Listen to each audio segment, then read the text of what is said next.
guys. Okay. Oh, ganyan yung itsura nila. Ito ganda ng kulay. Fishing tayo for today's video kasi namimiss ko na kumain ng isda, pero syempre masarap kumain ng isda kapag tayo mismo yung nanghuli. O, parang ang ganda mag-fishing ngayon kasi maulap, hindi mainit. Buti na lang walang hangin, kaya sakto lang din guys. 9 o'clock na, mag-fishing tayo kung may mahuhuli tayong isda. While ako ay nag-e-edit kasi mag-e-edit ako ng video. So ayoko nag-e-edit sa bahay, alam niyo kung bakit, kasi nakakaantok guys. Kasi alam niyo na madilim, mainit yung ilalim ng lamesa namin. Hindi ba? Nakahiga ka kasi sa sofa habang nag-i-edit ka. So ngayon, nag-fishing na lang tayo para hindi ako antukin. At gusto ko lang i-flex sa inyo guys. Ito, meron tayong best para to sa mga mag-fishing. Pero fashion to guys, sa totoo lang, hindi to pang fishing.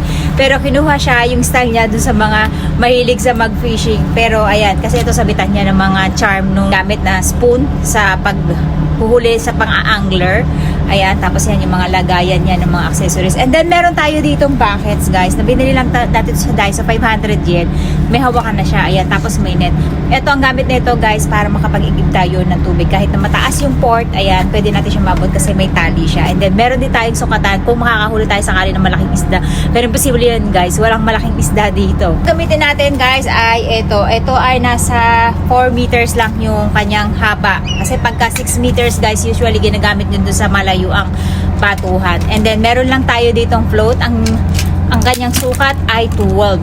Ito yung pang malayuan na ituturo ko sa inyo kung paano ginagawa ng lola nyo. Kasi ito, gamit ko to pag makakahuli tayo ng isda. Syempre nasa laeg ng lola nyo. If ever na tayo ay makaka-bingwet. Ayan, isasukbit ko lang yan. So ganito yung gamit ko kapag gusto kong gamitin yung barehong kamay ko. And then ito ay yung ating unhook tools na binili ko lang dito sa 1 point yata yun. Yung bilihan ng mga pain ng isda, yung mga accessories ng mga fishing shop. Ayan, doon ko lang siya binili. Mahilig ako mag-fishing guys, pero ayokong humahawak ng isda. Ito naman guys, yung basket na ginagamit natin. Meron kayo mabibiling ganito sa Daiso, meron din kayo sa fishing shop mabibili. Pero ito guys, mura lang kasi to, piso lang to kung sa Daiso nyo siya bibilin. Pag sa fishing shop nyo to bibili, nasa 3 piso, 2 piso, depende. Tapos may size to, may mas mapayat na maliit, merong mas malaki. So mas prefer ko yung malaki. Ito yung lalagyan ng alamang. Ito yung pabigat na, kasi makikita nyo meron yung bakal sa ilalim. So pabigat na siya guys. Then gaganin nyo na lang yung alamang and then sambatuhan. Actually itong style ng fishing na to, hindi ganito talaga yung ginagamit niya. Meron siyang basket sa pangalawang, kasi ito yung mga pain and then nandito siya. So ito baligtad, nasa ilalim siya para umangat siya. Kasi ayoko nang hinahawakan kasi yung gagamit ka pa ng spoon. So ito gusto ko gaganin ko na lang yung alamang. Sa inyo sa pagsiset na ito guys, ayan. Tatanggalin lang natin itong takip. Importante guys talaga na may takip yung inyong mga kagamitan. Ito, hindi ko matandaan kung binigay ito sa akin ng kaibigan ko o binili ko. Sa recycle ko yata ito binili. So pag i-unhook nyo siya guys, make it sure naka-center yung kamay nyo. Ayan, para dito, nakatapat. Para yung pag nirelease nyo siya ay pantay. Tapos i-open nyo pala to. Ayan.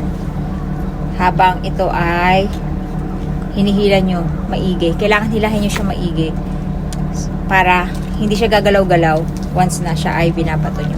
So, palatandaan nyo na center yung ginagawa nyo. Pag abot nyo na to, pwede nyo na siyang ilak. Ayan, kasi ito yung kailangan natin. And then, wag nyo siyang ilalapag na kung saan-saan kasi pag nagasgasan siya, madali na siyang mabali. Actually, ganito yung ginagamit namin, itong basket na to. Kaso gagamitan nyo siya talaga guys ng hawakan yung yung spoon para lagay yung lamang. So ako ito na lang talaga yung preferred ko.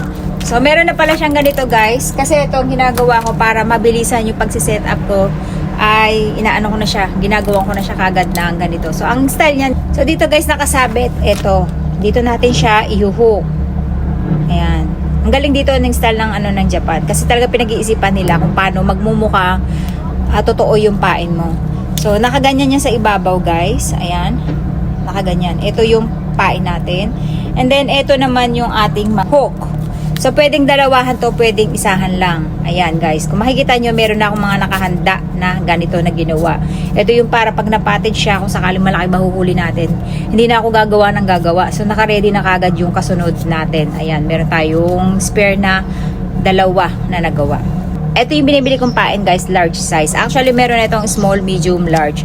Pero halos walang pinagkaiba yung small tsaka medium. So sa large na ako kasi mas madali siyang i-hook. Ayan, ganyan siya kalalaki. Sobrang laki ng size niya, kaya madali siyang ipasok sa hook. Kadalasan kong binibiling brand guys, kasi marami na ako nahuli talaga dito. Kasi alam niyo kung bakit. Meron kasi dito yung parang in-steam lang yung itsura nila. So mas matigas yun, madali hindi sila basta-basta agad nadudurog. Maganda nito, para siyang malangis. So kapag malangis na ganito guys, ibig sabihin ay kumakalat na sa tubig yung kanilang aroma. 'Di ba? Kaya mas madali silang maamoy ng mga isda. Pagkakabit sa kanya guys, napakasimple lang. Dalawang klaseng pagkakabit sa kanya. Yung iba nagsisimula sa ulo, yung iba naman nagsisimula sa buntot. Ang gagawin natin guys, magsisimula tayo dito sa buntot. Ayan. Pag ganyan. Papasok nyo lang yung hook nyo, pero make it sure ay nakatago. Ayan, para hindi halata. So, ganyan yung itsura niya.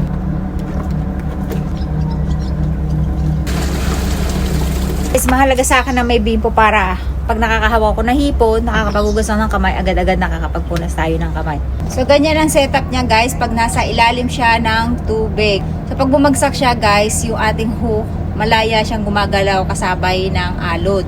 Kaya hindi siya mukhang fake. Hindi katulad nung ibang style ay nakabagsak lang sa iisang pwesto. Ito ay lumulutang-lutang siya. Yung binili nating alamang 600 yen o 200 pesos. So yung natitira niyan, pwede nyo gawing bagong alamang dahil fresh na fresh yan. Sa paggamit niya guys, tingnan nyo, hinuk ko lang, napakadali. Pag mas siksik, mas madali, mas matagal silang matanggal sa basket. Float natin nakatayo. Walang kaalon-alon guys. Nakikita nyo yung mga yung mga agila, ayan nanguhuli sila ng isda. Yung maliliit kasi na isda na nasa ibabaw eh. So, ayan yung float natin guys. Ang gagawin natin, gagalawin lang natin sila ng konti. Yung amoy ng alamang natin, nag-a-attract pa lang sila. Ayan guys, naubos yung alamang natin. Kita ko isda. Ang dami. Maliliit. Pag wala tayong nakitang ang gagamitin natin, hindi single hook. Ang gamit kasi ng single hook guys, pag target mo ay medyo mas malalaking isda. Ngayon kapag ang gusto mo ay makadami, kahit na maliliit lang mahuli mo, sabbiki naman yung gagamitin natin. Ito yung tinatawag na multiple hook na hugis hipon din. So pag nakalimang hagis tayo at wala tayong nahuli, papalitan natin yung ating hook. And guys, wala talaga tayo mahuli kasi nga hindi nga daw talaga season. Ngayon ang gagawin naman natin ay magta-try naman tayo na palitan natin yung hook. Instead na single siya, papalitan natin siya ng sabiki. Ito ay experiment lang ng lola nyo. Kasi ang mga hapon kapag gumagamit yan ng mga pang fishing guys, sila, matitigas ang ulo nila, naka-as-is sila sa ganung style lang. Pero tayo, hanggat wala tayong nahuhuli, gusto ko papalit-palit. Yung ating hook, ang gagawin natin ay tatanggalin natin siya at papalitan natin siya ng multiple hook.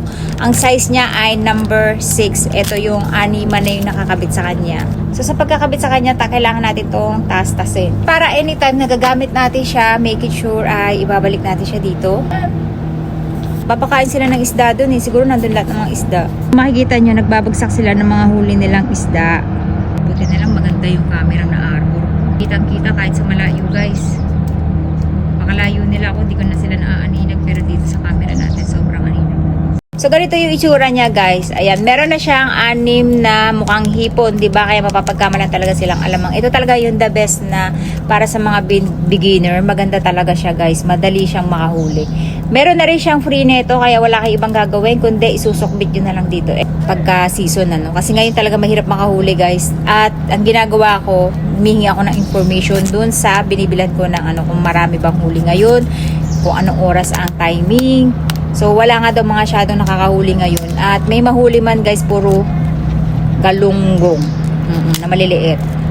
Kasi season din guys ang pangingisda. Ang season nun, nag-start nung November actually. Diba? Yung madalas tayo mag-fishing. Problema, lamig-lamig that time guys. Mangilan-ngilang isda pero hindi sila ganun kadami. Ayan makikita nyo. So, ayan guys, may nahuli tayo. Ang tawag dito sa isda na to guys, mebaru. Ayan, masarap to guys pang miso soup or pritong isda. Ayan, ilalagay natin siya sa aquarium guys. Okay. Masarap yan kapag prito or sweet and sour. Para siyang lapo-lapo na maliit sa atin. Yung multiple hook nyo ay nakalapag ng maayos. Tapos, hindi siya nahuhook dito sa basket nyo. Ayan. Tapos, bagsak nyo lang. Yung prefer na Lalim nyo lang. Ako gusto ko yung nakikita ko sila eh. Kaya lang maliliit. Nahuli tayo. Maliit. Guys, ayan oh. Pampaksiw. Masarap na din siya. Ayan. So, ayan. Ibubuga natin siya. Tapos dyan natin isasama yung ating hook. So, paano siya guys? Iaangat. Ayan. Pagkaangat nyo siyang ganyan, di ba inangat nyo siyang ganyan, i-release nyo lang siya ng konti. Ayan. Yung tingin nyo na saktong aabot nyo tong inyong pain. Ayan. Para hindi nakakatakot na mahuhok kayo. Sariwang-sariwa yung hipon, yung ano, 'di ba, yung alamang, ang sarap. Sarap igisa, sarap itorta. Magtitira tayo pang torta. Para may isda na tayong prito, may torta pa tayo. Okay. Sana may magdating ang malalaking isda. Ang dami niyang isda. Ayan oh. Ewan ko napufocus yung mga isda natin. Hindi ko dala yung underwater na camera ko, sayang. So ang ginagawa ko, ginigigil ko na muna doon sila sa amon. Para yung ating hook ay mapuntahan nila. May nahuli tayo. Diba? Diyan. Pwede na natin ito pagtsagaan guys. Kaysa wala.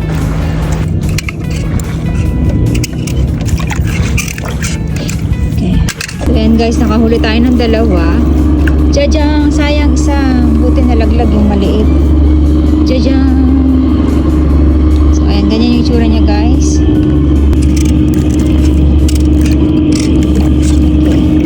So kung pinapwesto ko na muna siya kung saan ay hindi magbubuhol-buhol yung ano natin. Kailangan nandito yung pain, tapos nandito yung aking mga alamang.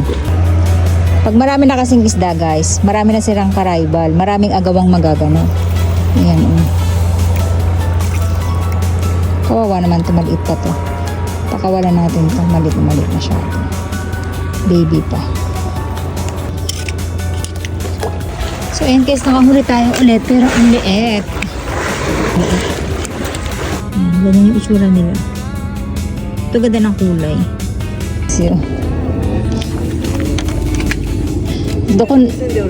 So, desu ne. Doko no kata desu ka? 私の姉が住んでるので上がったところに何日か泊めてもらってるんですよ。普段は僕ら神戸に住んでる。あ、神戸ですか。へえ。ここ楽しいですよね。自由ですよ。こ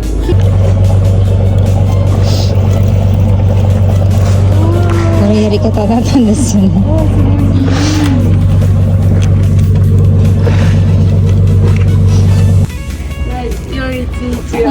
どうも、ありがとうございます。So, ayan guys, tinutupin na natin yung ating fishing rod. Tapos pag uwi ng bahay, kailangan hugasan natin to kasi kakalawangin to, madali silang masisira. So, try natin to iuwi guys. Gawin natin siyang torta para mapatikim natin kay Papa. So, nakailan lang tayo? 2, 4, 6, 7. Nakapitong isda lang tayo guys. Anyway, 8. 8. Okay na yan, pamprito. Buti na lang medyo may malalaki tayong nahuli. Masarap to guys, prito na malutong. So, alisin lang natin yung tubig. Ayan. Napaka-cute, diba, ng aquarium. Ganyan ako mag-fishing. Gusto ko kasi nakikita ko yung isda. So, tapos, haalisin nyo lang yung tubig. Ayan. So, ayan. Meron na tayong pampritong isda. Nag-enjoy pa tayo. Tapos, yung fishingan, ayan, may mga alamang-alamang dyan. Kailangan hinuhugasan yan para malis yung lansa. So, kailangan sariling linis. Tapos, kailangan guys, ay meron kayong plastic ng basura. So, ayan guys, uwi na yung lola nyo at wala na rin akong battery. Tapos, wala rin tayo masyado mahuli at kinakailangan ko na umuwi kasi nagugutom na ako. Ayan lang yung nahuli natin for today's video. Huli nating isda na pinirito naman natin. Ang sarap!